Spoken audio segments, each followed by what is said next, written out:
అమ్మోరు రాత్రి 7:30 మీ ఈటీవీలో.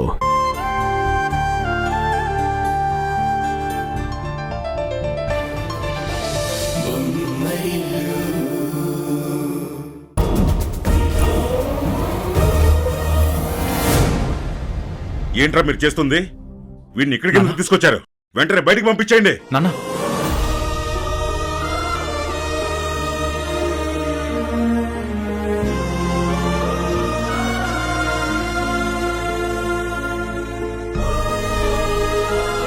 అది కాదు నాన్న, ఒక్కసారి వాడు చెప్పేది కూడా వినండి. వాడికి మనం తప్పెవరున్నారు? వాడు మన సంజయ్, నా మాట మీద గౌరవం తగ్గిందా? చెప్పేది అర్థం కావట్లేదా?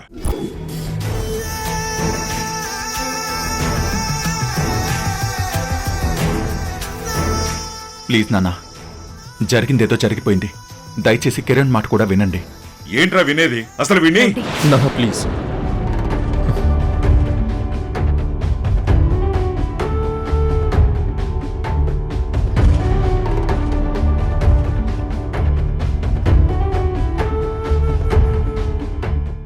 ఉషా ఆగు.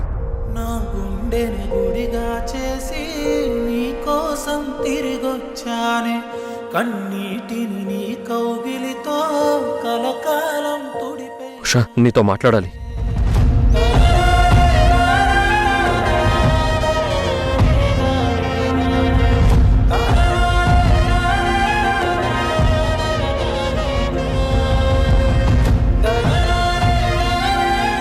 ఇంకా ఏం మిగిలింది?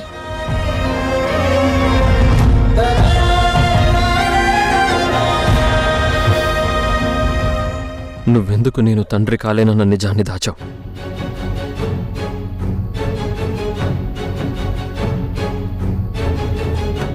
ఆ నింద నీ మీద ఎందుకు వేసుకున్నావు?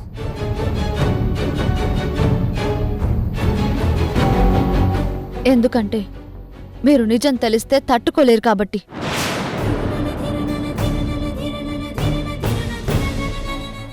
అందుకే అబద్ధం చెప్పాను. నిందని నా మీద వేసుకున్నాను.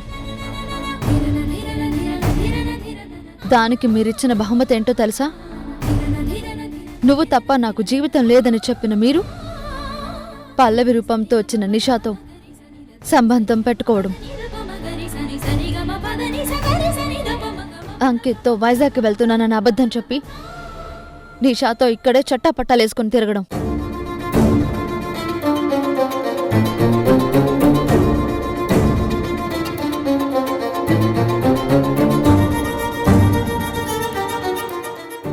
ఆ తర్వాత తల్లి కాబోతుందన్న సానుభూతితో నిషాని ఇంటికి తీసుకురావడానికి నన్ను ఒప్పించడం. ఇంటికి వచ్చాక నా చేత్తో తనకి సపర్యలు చేయించడం. అన్నీ భరించినా మీరు ఆ నిషా మెళ్ళలో తాళి కట్టడానికి సిద్ధపడ్డప్పుడు మాత్రం నేను తట్టుకోలేకపోయాను.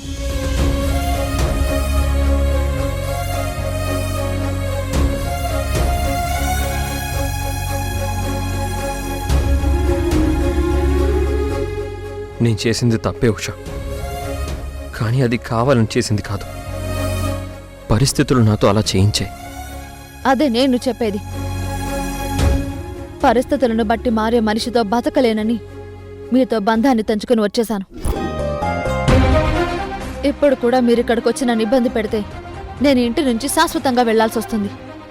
ఉషా నేను చెప్పేది విను.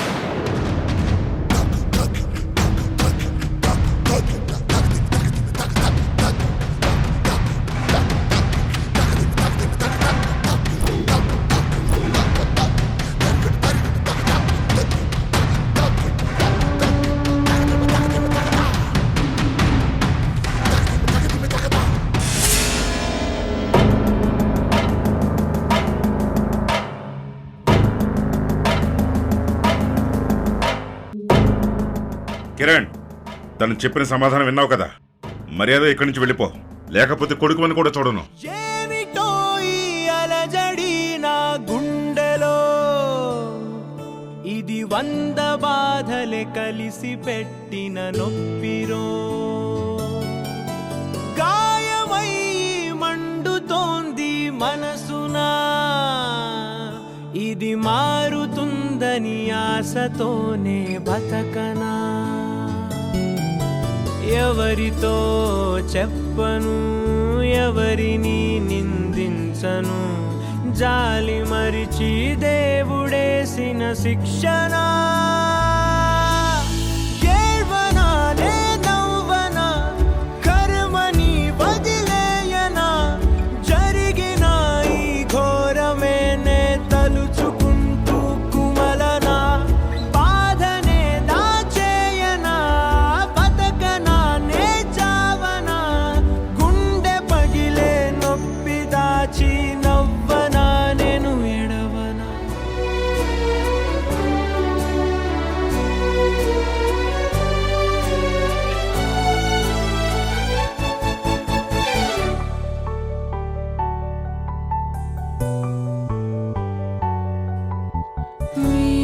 మీరే కన్నీరే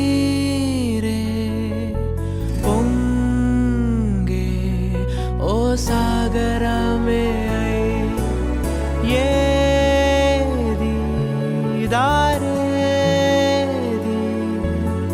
అంతా ఓ చిక్కు ప్రశ్నేలే దిక్కుతో చకిలా ముక్కలై ఉన్నా ఎందుకో అసలేమిటో ఈ నరకము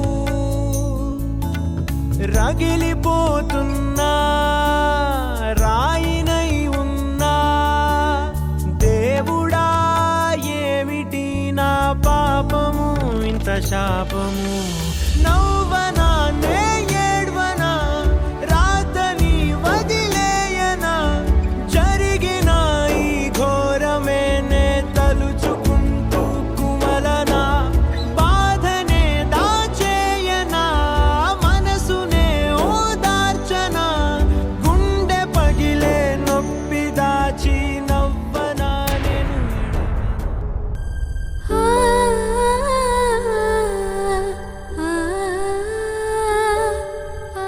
ఇప్పుడు కూడా మీరు ఇక్కడికి వచ్చి నన్ను ఇబ్బంది పెడితే నేను ఇంటి నుంచి శాశ్వతంగా వెళ్లాల్సి వస్తుంది.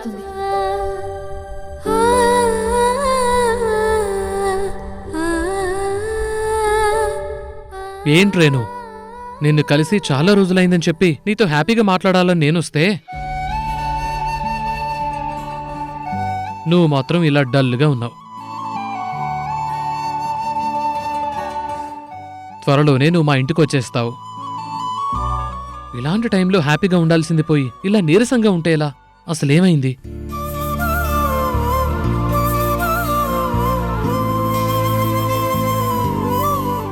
నేను కొత్త జీవితంలోకి అడుగు పెడుతున్నాననే ఆనందం ఎంతుందో, మా అన్నయ్య వదినల జీవితం డిస్టర్బ్ అయిందనే బాధ కూడా అంతే ఉంది. నేను సంతోషంగా అత్తారింటికి వెళ్ళాలని అందరూ అంటున్నారు, కానీ నాకిష్టమైన ఇద్దరి మనుషులు బాధపడుతూ ఉంటే నేనెలా సంతోషంగా అత్తారింటికి వెళ్ళగలను? దానికి తోడు